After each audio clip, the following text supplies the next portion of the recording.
Assalamualaikum warahmatullahi wabarakatuh. Halo, apa kabar anak-anak hebat?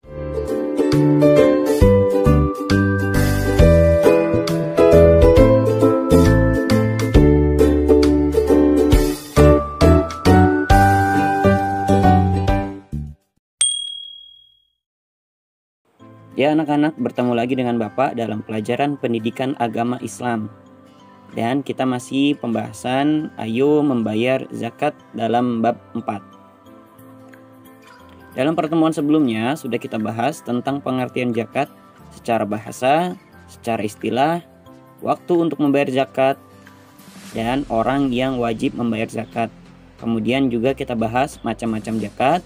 Zakat itu terbagi menjadi 2, zakat fitrah dan zakat mal.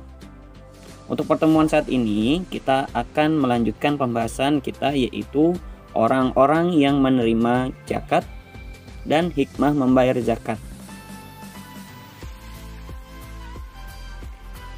Pertama, mari kita bahas terlebih dahulu orang yang berhak menerima zakat. Siapa sajakah orang yang berhak menerima zakat? Ketentuannya untuk orang yang menerima zakat sudah ditetapkan oleh Allah dalam firman-Nya di Al-Quran surat At-Taubah ayat 60. Bismillahirrahmanirrahim. Innamas shadaqatu lil fuqara'i wal masakini wal 'amilina 'alaiha wal mu'allafati qulubuhum wa fir riqab wal gharimina wa fis sabilillahi wabnis sabil fariidatan minallah wallahu alimun hakim.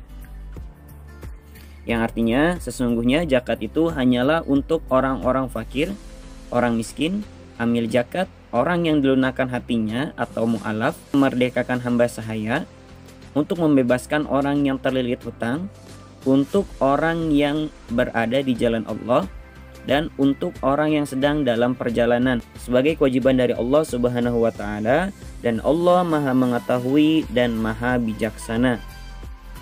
Ya, dari tersebut bisa kita ketahui bahwa untuk orang-orang yang menerima zakat itu ada 8 golongan. Golongan yang pertama adalah orang fakir, yaitu orang yang amat sengsara hidupnya, tidak mempunyai tenaga dan harta untuk memenuhi kebutuhan hidupnya. Yang kedua adalah orang miskin, itu orang yang tidak mencukupi penghasilannya untuk memenuhi kebutuhan sehari-hari. Golongan yang ketiga, amil zakat, yaitu orang yang memberi tugas untuk mengumpulkan dan membagikan zakat. Golongan yang keempat adalah orang yang baru masuk Islam atau mu'alaf. Golongan yang kelima adalah orang yang dililit hutang, orang yang tidak mampu membayar hutang, dan hutangnya itu untuk keperluan hidupnya, bukan untuk maksiat. Golongan yang keenam adalah orang yang fisabilillah. Pada zaman Rasulullah, orang yang fisabilillah adalah orang yang berjuang di jalan Allah untuk menegakkan agama Islam atau sedang berperang. Pada saat ini, fisabilillah diartikan bisa untuk kepentingan umum atau kemaslahatan umat. Contohnya membangun masjid, membangun sekolah, membangun rumah sakit. Golongan yang ketujuh adalah untuk memerdekakan hamba sahaya atau budak. Golongan yang kedelapan, yang terakhir ialah Ibnu Sabil, yaitu orang yang sedang menuntut ilmu namun kesulitan dalam pembiayaan, itu boleh untuk menerima zakat.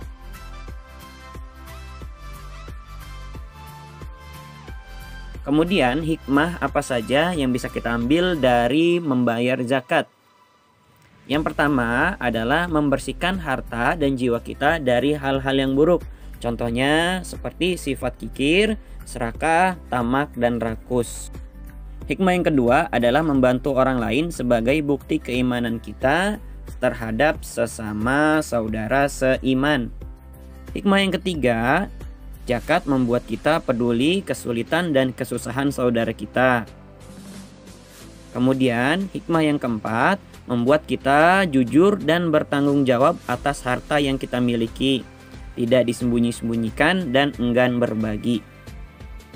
Hikmah yang kelima, membuat kita sadar bahwa harta yang kita miliki Itu semua hanyalah titipan dari Allah. Saja pembahasan materi kita pada hari ini dalam bab zakat dalam pertemuan yang kedua.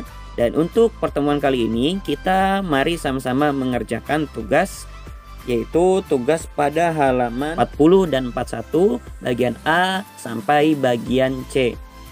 Ya, itu saja materi kita pada hari ini. Semoga kalian bisa memahami pengertian zakat dan macam-macam zakat. Terima kasih, sampai jumpa. Wassalamualaikum warahmatullahi wabarakatuh.